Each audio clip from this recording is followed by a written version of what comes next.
Alrighty, today we're doing a full day of eating video. It's been a while since I've done one of these, so I'm bringing out the big guns. All the best meals only today. Currently, it is 1:15. Usually, I would eat a lot earlier than this. However, I've been busy today, and because on carnivore, you just don't get hungry. There's no need to eat. So yeah, I just haven't eaten. Anyway, meal number one. This meal here, steak and eggs. See that beautiful steak? One thing a lot of people do when they start carnivore is they cut off all that fat and you end up just not feeling good. So make sure you do choose the fattier cuts of steak. Now most people on carnivore cook in butter, but me personally, I'm more of a fan of the tallow. One, I reckon it tastes better, and two, it has a higher smoke point, meaning that you can really fire this thing up without having to worry about the butter like burning. But I mean, then again, you can't, maybe you want a lower smoke point so it sears better. I don't know. Doesn't really matter. I just prefer tallow. Now, in previous cooking videos, I've been flamed for my cooking abilities. So today, there's no mucking around. No funny business. It's going to be one of the best performances of my life. You're going to see a perfectly crisped steak that's beautifully medium rare on the inside. In fact, I might even, if I can find it, get my meat thermometer out. That's how serious I'm getting. Oh, here we go. I'm not gonna lie, I don't really know how to use this thing. I don't even know what temperature I'm looking for. I might have to Google that. Now, one of the best things, hang on, let me get a shot. One of the best things about carnivore is the simplicity of it. Every single time I'm hungry, I don't have to go to the store and buy 20 different ingredients. Steak, eggs, get it on the grill. I'm not too fussy with it. Like I said, today is going to be a masterclass performance, but sometimes if I'm in a rush, I won't even wait for the pan to heat up. I don't even care if it's seared or not, but yeah, super simple. Now, the biggest issue with beef tallow is that it spits, so when you put this on, you've got to get the Steph Curry range as quick as you possibly can. Can't be standing close to the pan. No. That's what the steak looks like.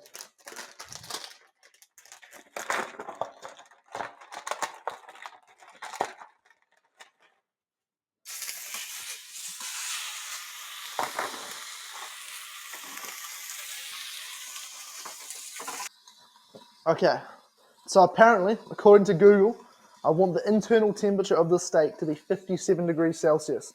I'm going to quickly sear both sides and then let it sit there and keep checking it. And yeah, so I'm sure it'll turn out perfectly.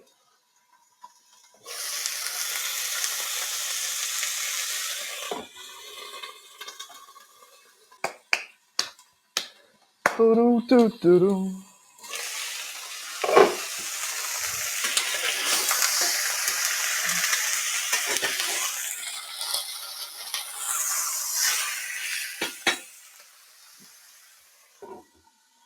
Now, for a while, my diet was 100% beef, or sometimes lamb too, but only ruminant meat. However, I did find that it was just a little bit boring. Like, you never get sick of eating meat, but to me, it just feels more complete having a meal that has eggs with it. I don't know why. Maybe it's the conditioning of having like lots of different things on a plate when you're growing up. But yeah, I don't know. I just prefer having eggs with me steak.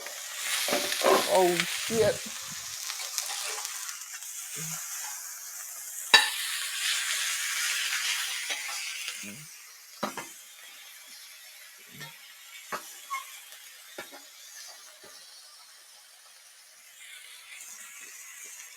Bum, bum. All right. It still blows my mind with carnivore how like it's virtually impossible to get hungry. Like I used to be someone who I'd wake up and the first thing I'd do is think of food, and then 3 hours later I'd be hungry again. However, once you become fat adapted, which essentially means because you're eating fats, your body's much more effective at tapping into its own body fat once you've run the fat it's consumed.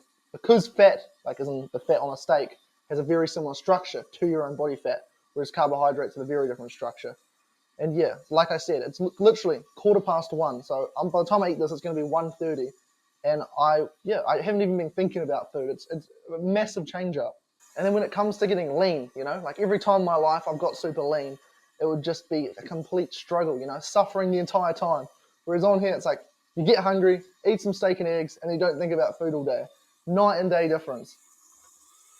All right, now let's see this thing.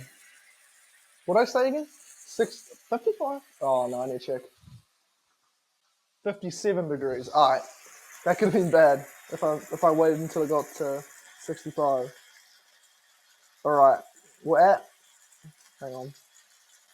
Uh oh. Shoot, we might have overcooked this.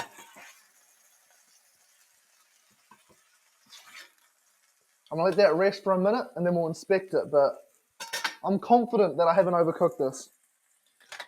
There's no way I mess up 3 cooking videos in a row. Bit more tallow into the pan.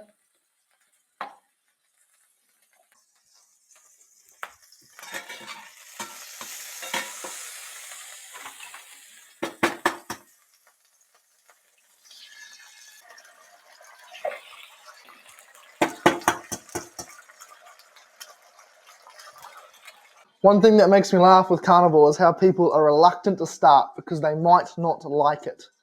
How can you not like eating meat every meal? I'm telling you, you don't have to eat vegetables. You don't have to eat any, like, what did people even eat? All that bland plant garbage. You can literally just eat steak and eggs every single meal, and you think there's a chance you might not like it? Fundamentally impossible. Here's the final product. Oh, hang on. I've just poured juice all over the floor. No one saw that. Ah, there we go. We'll get a better angle shortly, but trust me, it's looking good. Eggs.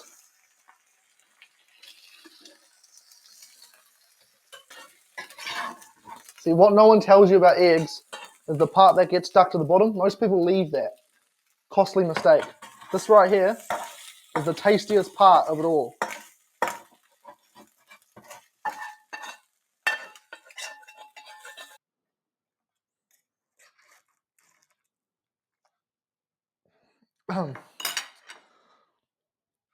Hang on.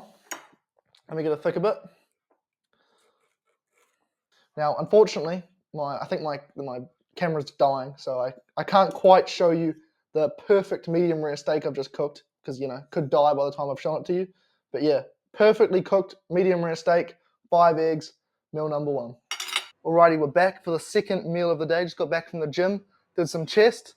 Now, for this meal, I was going to have, like I said earlier, the greatest carnivore meal ever, which is steak and eggs with steak. Now, make no mistake about it, this is a very different meal to steak and eggs. You see, steak and eggs with steak is where you have scrambled eggs with chopped up pieces of steak in with it, along with a steak on the side. Very, very important distinction. But I've decided changing things up. This meal's got 2 parts. First, same again, a great rump steak. Nice and fatty. So first and foremost, we're gonna cook this one up. Good chunk of tallow. Boom.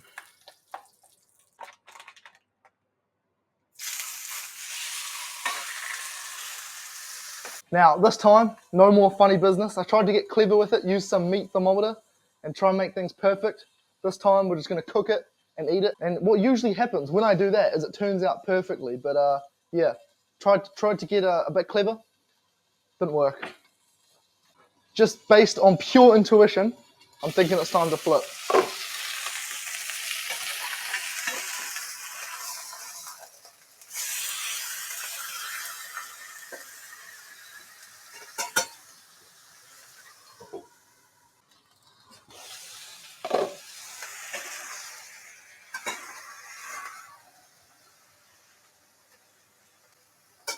Now, part 2 of this meal, we have, what is this even called?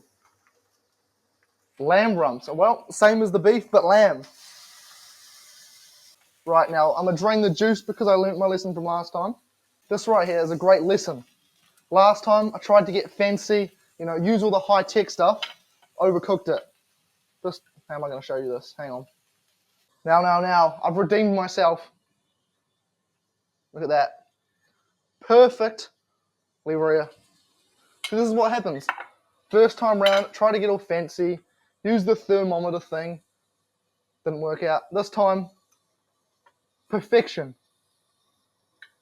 Beautiful CO2, you know, as we can see. I'm actually a dumbass.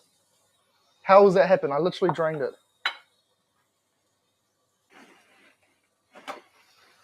Unbelievable. Genuinely. Right, lamb looks pretty done. Oh, sensational. Look at that. What more could you ask for?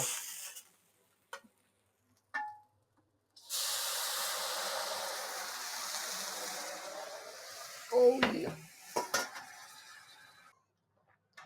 Now, let's get a close-up inspection shot of this.